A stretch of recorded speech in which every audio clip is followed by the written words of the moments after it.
We label this interview and show, Robert, how to invest and grow your wealth in 2021 and beyond. So what would be your key ideas for us listening on? How do we grow our wealth in 2021 and beyond? If you already have some money, if you have good income, if you are wondering how to invest that money, then here are a couple of guidelines. Okay, so the first thing is we live in a world governed by the laws of quantum physics, and in quantum physics there are no certainties, there are only probabilities. So whatever you invest in, it might work like magic, or it might go down sharply. Okay, so never be 100% certain that something will happen.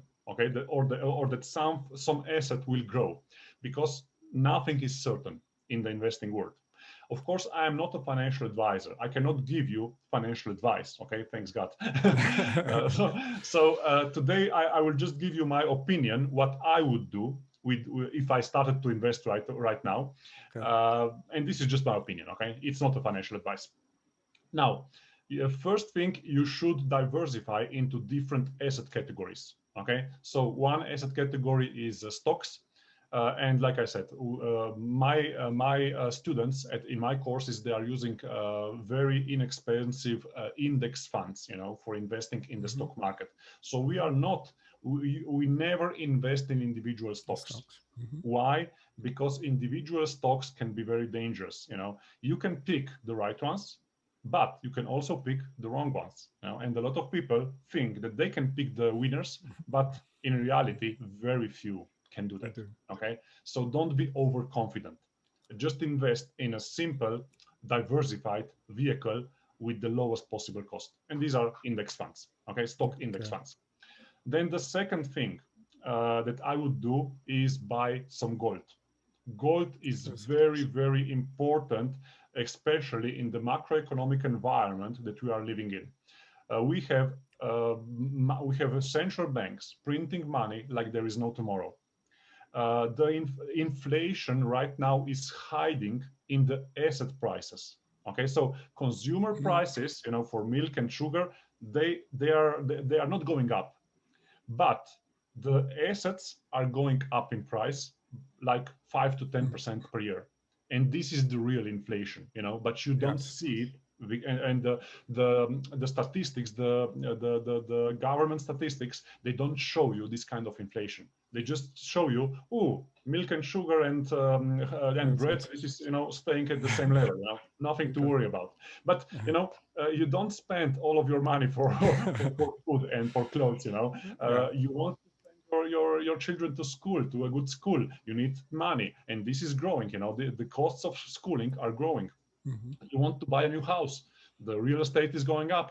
You want to buy stocks, they are going up like never before. So this is the real inflation.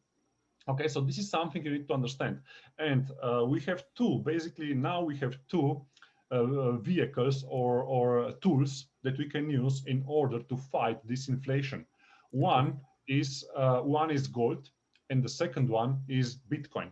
Okay, so gold and Bitcoin, these are two tools. Bitcoin is not a currency. Okay, a lot of people mistake Bitcoin. They think, oh, Bitcoin is a currency. It's this is for criminals and so on. Not anymore. Bitcoin is right now, it's institutionalized.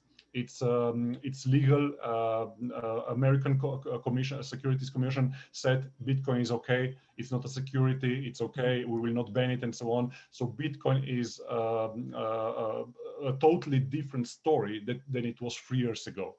So and like you probably see, last year Bitcoin was the top performing asset category. Stocks went up like 10 to 15% in 2020.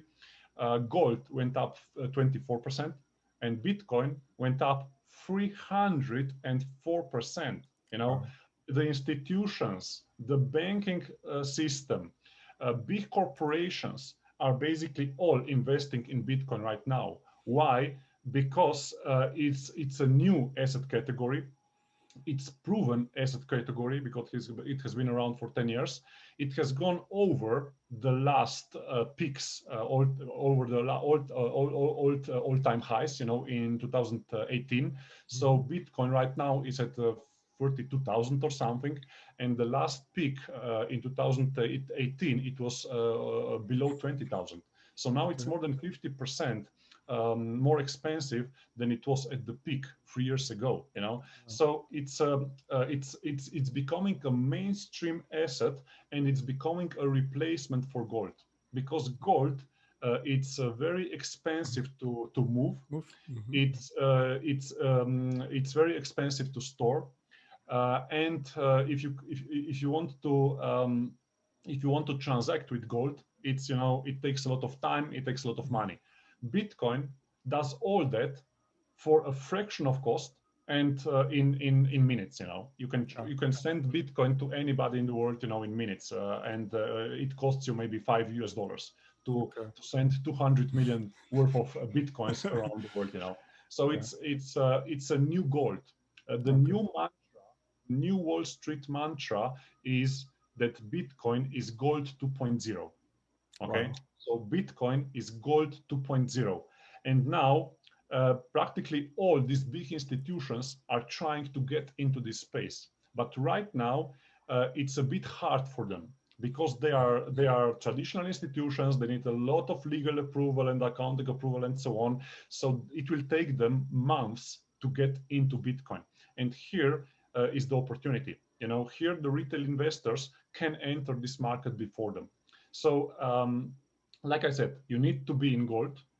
Even though I think that Bitcoin will outperform gold in the next years, I still also invest in gold. Why? Because you can never be 100% certain about anything. Okay, so I invest in stock index funds, I invest in gold, and I invest in Bitcoin, and I'm also investing in business crypto projects. Okay, so these are projects that are based on the blockchain technology, just like Bitcoin, but they have business utility.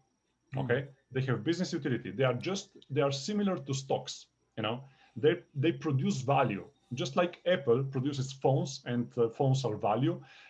They bring value to the market.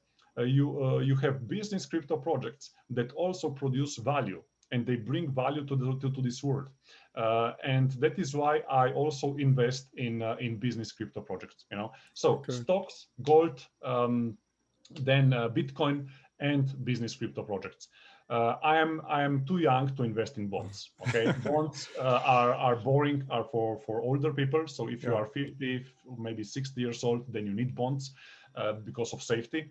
But if you are younger than that, you really don't need bonds. Because bonds in this environment, they will not produce